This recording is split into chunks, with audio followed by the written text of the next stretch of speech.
하나님 말씀 창세기 2장입니다. 창세기 2장 1절에서 끝절까지 말씀 교독합니다. 1절 말씀 제가 먼저 받들어 봉독드립니다. 천지와 만물이 다 이루니라. 너희가 하나님의 성전인 것과 하나님의 성령이 너희 안에 거하시는 것을 알지 못하느냐. 모든 정사와 권세와 능력과 주관하는 자와 이 세상과 오는 세상이 걷는 모든 이름 위에 뛰어나게 하시고 또 만물을 그 발 아래 복종하게 하시고 그를 만물 위에 교회의 머리로 주셨느니라. 교회는 그의 몸이니 만물 안에서 만물을 충만케 하시는 자의 충만이니라. 사도 바울이 고린도전서 3장 16절에 너희가 하나님의 성전인 것과 하나님의 성령이 너희 안에 거하시는 것을 알지 못하느냐. 이것은 그 사도 바울을 통해서 이스라엘, 예수님 오실 때까지 이스라엘에 이스라엘이다 하는 어떤 정체성이죠. 정체성. 흩어져 있는 이스라엘 한 사람 한 사람, 그 한 사람 한 사람들에게 아마 동일하게 요구하는 내용이 아니겠느냐. 이건 서로 강령이죠. 강령. 유대인들끼리 서로 말할 때는 흩어져 있으니까 내가 유대인이다 하는 거, 유대인으로서 내가 뭘 나타내는 위치에 있느냐.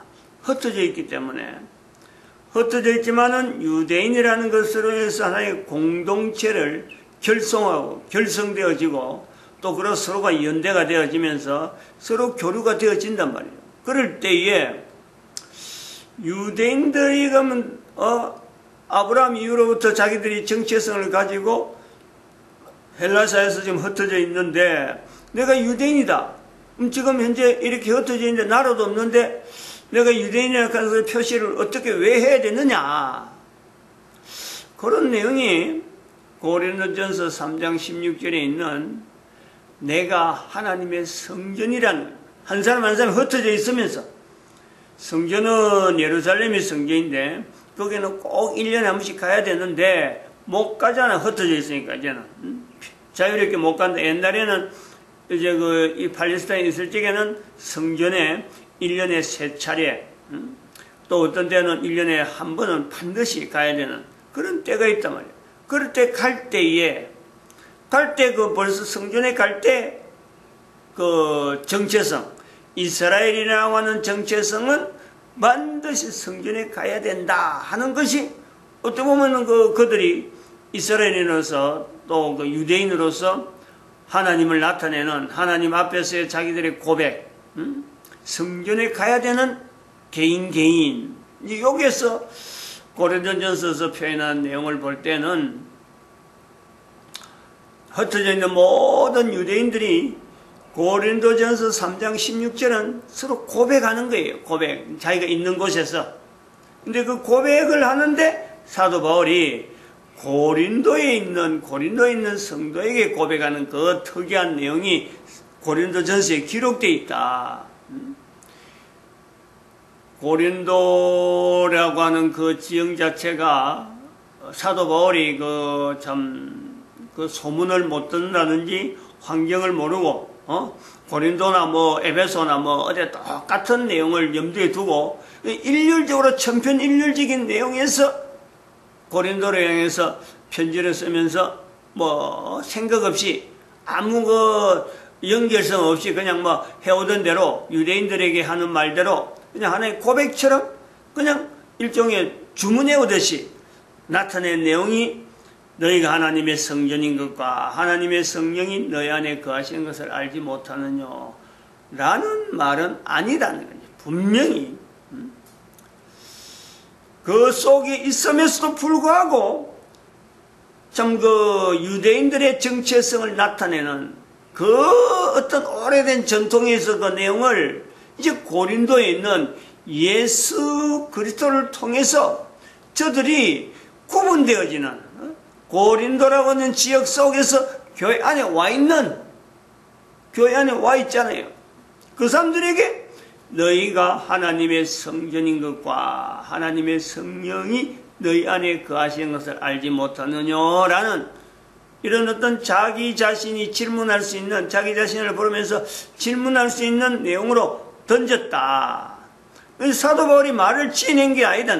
너희가 하나님의 성전인 것과 하나님의 성령이 너희 안에 있는 것을 알지 못하느냐라는 말은 사도 바울이 지어낸 말은 아니다. 유대인들을 통해서 이스라엘 가운데 흩어져 있는 헬라 사회이기 때문에 당연히 이 말을 가지고 유대인들끼리 서로 간에 통속되어지고 암호화 같은 거죠. 암호화 같은 거. 유대인으로서 나타내는 어떤 표시를 우리가 그러잖아요. 군대 가면 그래. 경비를 쓴단 말이에요. 경비. 외부인들 오고 가고 막 통제하는 데에 밤에 깜깜하니까 암호라는 말이 그렇잖아요. 깜깜한 데에 상대가 누군지 모르는데 어떤 인기척이 났다. 그러면은 서로 간에 경계하는 거예요. 공격해야 되느냐, 내가 도망가야 되느냐, 이런 내용을 갖고 이제 딱 전제가 되는 거죠. 그래서 먼저 암호를 묻죠. 암호는 그날 밤에 오후에 저녁에 되면은 초소 들어가는 사람 때쯤 저녁 6시쯤 되면 저녁 먹을 때쯤 되면요. 이제 초소 들어가기 시작하니까 그때 이제 암호가 나오는 거야. 매일매일 다릅니다. 오늘은 뭐 다람쥐라든지 오늘은 뭐 박쥐 간단하게. 그게 암호는 암호 이런 물어봐요.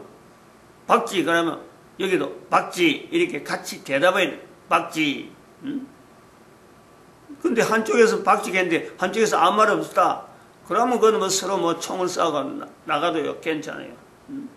총을 들었으면 그런 규칙이 있어요. 대응 규칙이 있어요. 여기서 암호를 물었고 암호를 이야기했는데 상대가 대답이 없다. 벌써 상대가 뭔가 공격할 체세를 갖췄다. 이게 되는 거예요. 내가 알고 있는 암호하고 상대가 알고 있는 암호하고 다르다 이러면 이거는 분명히 다른 어떤 적군으로 돼갖고 그래서 그 훈련할 때도 이쪽의 암호하고 저쪽 암호하고 서로 다르게 해가지고 바로 저녁에 밤에 이제 그런 어떤 대응 훈련도 그때는 물론 훈련할 때는 실탄이 아니고 뭐 이런 연습장이지만은 아무튼 그렇게 해서 암호를 하는 거예요. 바로 이것이 너희가 하나님의 성전인 것과 하나님의 성령이 너희 안에 거하시는 것을 알지 못하느냐. 이렇게 암호 형태로 되어지면서 그 말이 이렇게 전해질 때 이렇게 싱것이 뭐 어떻게 대화 속에서 나오면은 같은 유대인들이 듣고 저거 우리 유대인이구나 관심 가지고 접근하면서 자기가 있는 위치를 알려주고 또 살아가는 형편을 또 이야기해서 서로 간에 소통되어지는 거예요. 이것이 이제 유대인들이 누가 한 개인이 만들어서 그런 게 아니고 이것이 이스라엘이 아브라함부터 시작해서 오래된 팔레스타인 지역에서 살면서 어떻게 보면 이제 헬라 지역으로 흩어져 있는 이스라엘 백성들에게 나름대로의 이 단어가 암호와 같은 기능이 있었다. 이제 그 뒤에 우리가 아는 대로 그렇잖아요. 예수 그리스도를 나타내는 사람들이 막 핍박이 막 올 때, 그 이제 그런 것이 나오는 거예요.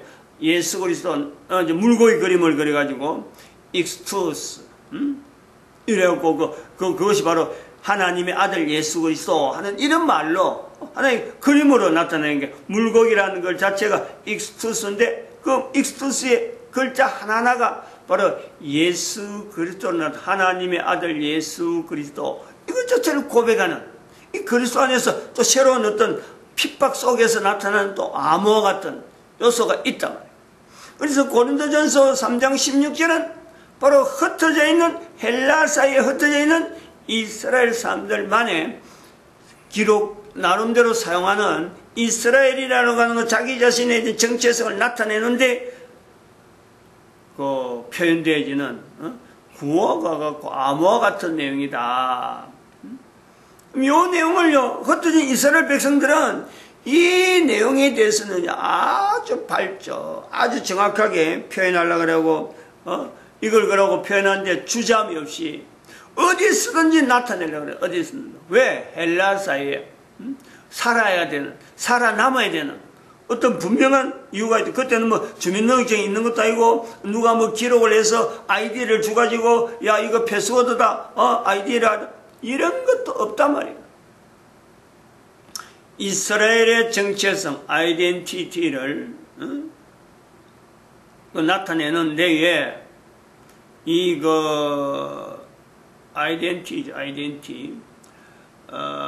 나타내는 데에 나름대로 고린도전서 3장 16절이 쓰임 받는다, 이런 요소가 있다. 뭐 다른 것도 있을 수가 있지만 이거는 분명하게 이스라엘 사람들의 어떤 흩어져 있는 이스라엘 백성들, 특히 바벨론 포로로 갔다 오고 난 뒤에 아마 이거는 더욱더 굳게 하나님의 성령, 하나님의 성전, 내 개인이 하나님의 성전, 내 개인이 하나님의 성령이 있는 전, 이런 표현들은 함축돼 가지고 나타나는 엄청나게 중요한 어떤 요소로서 이걸 고백하지 않는 이스라엘 백성들은 살 수가 없다는 거지. 살 수가 없다. 이런 요소가 있단 말이에요.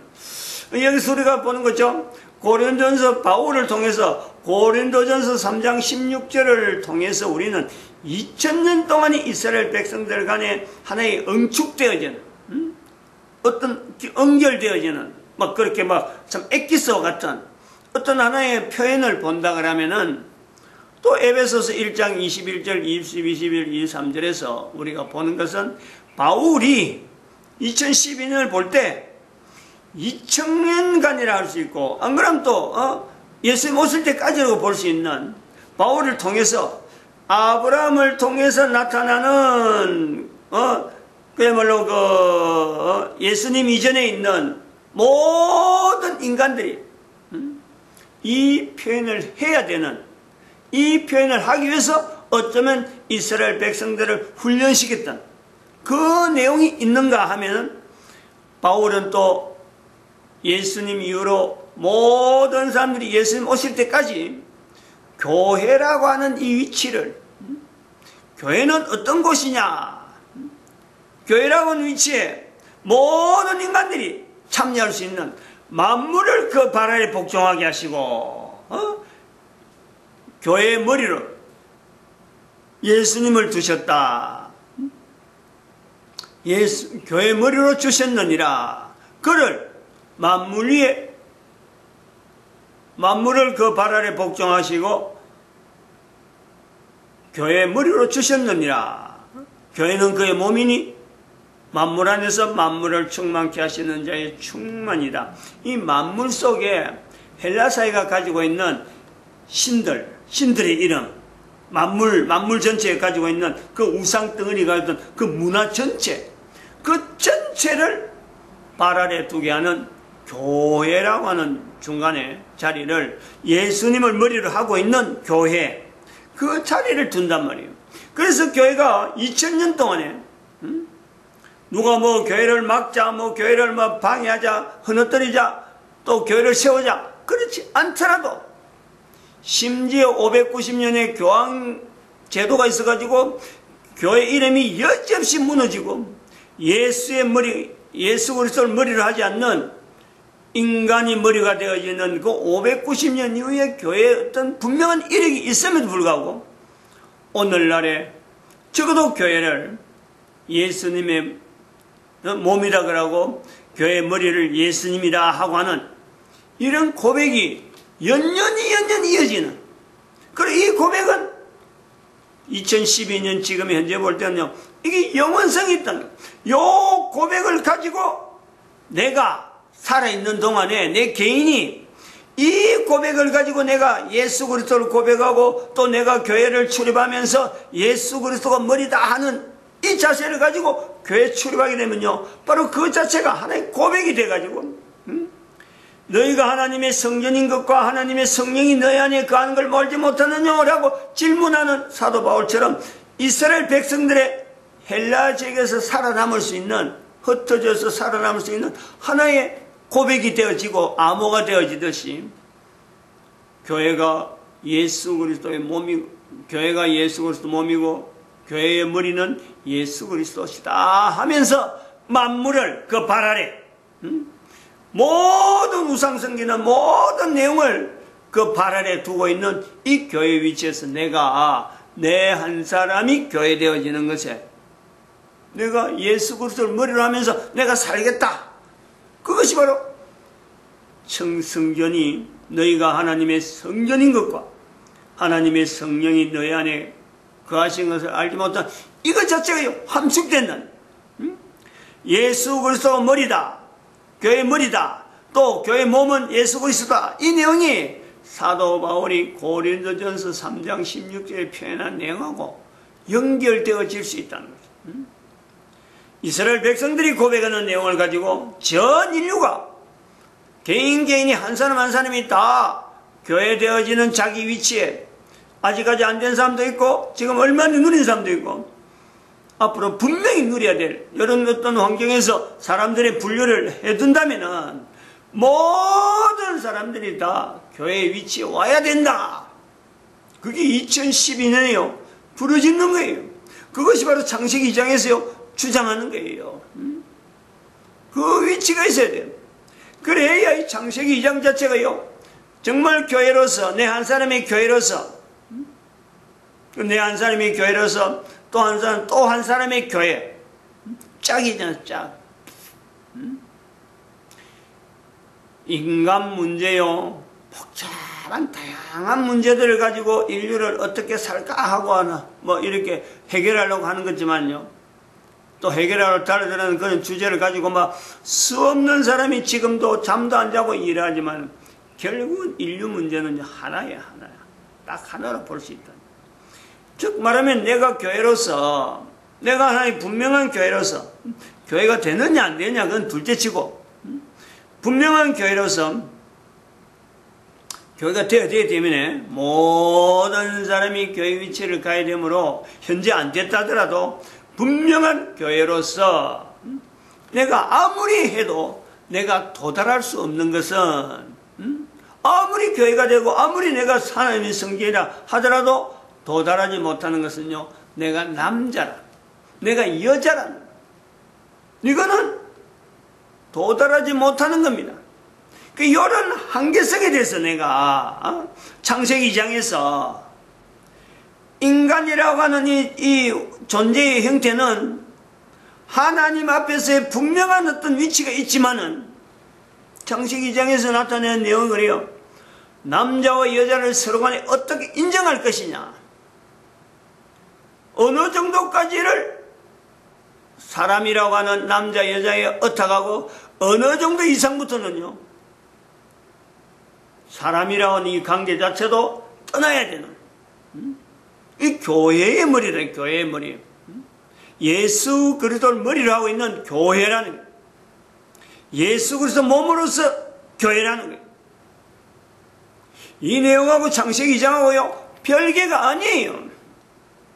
모든 성경이 서로 연결되어 있다 하고 하는 건데 그거는 뭐 참 서로 인용되어지는 부분적으로 좀 연결되어지는 것이지만 창세기 2장의 위치에서 고린도전서 3장 16절과 또 에베소서 1장 21절, 22절, 23절에 있는 이런 표현들에 대한 연결성은 이거는 분명히 하나의 구도다. 구도 자체가 사도 바울이 뭐 고린도전서를 이야기하면서 에베소를 이야기하려고 한 게 아니고 마찬가지 에베소 하면서 고린도 이야기하려는 것도 아니고 창세기 2장을 두고 이야기하려는 건 아닙니다. 근데 그것이 2012년이라고 연대를 통해서 우리 590년 유럽 교황 제도를 통해서 교회가 어마어마하게 지금 타락의 형태를 보이고 있고 교회의 머리를 예수 그리스도로 두지 않는 그 교회 형태가 590년 이후로 전 인류에게 어마어마한 난잡함이 뭐 난잡함, 폭행이 뭐 폭행, 살인, 뭐 사람을 뭐 참 유린하는 것도 이런 보통 유린하는 게 아니죠. 마귀 사냥, 종교 재판, 오늘날 종교라고 하는 이런 어떤 틀로 서로 구분해난 이 어마어마한 이 참 행포. 그럼에도 불구하고 사도 바울이 교회의 머리는 예수 그리스도다 하고 그 내용에 지금도 누군가는요 그걸 붙잡고 있다. 이 사도 바울이 에베소에 나타내는 그 내용에서 교회를 하여금 예수님의 머리라 하는 걸 붙잡을 수 있는 분명한 제공을 하죠. 그 유대인이잖아요, 유대인. 2012년에 바로 이런 유대인들이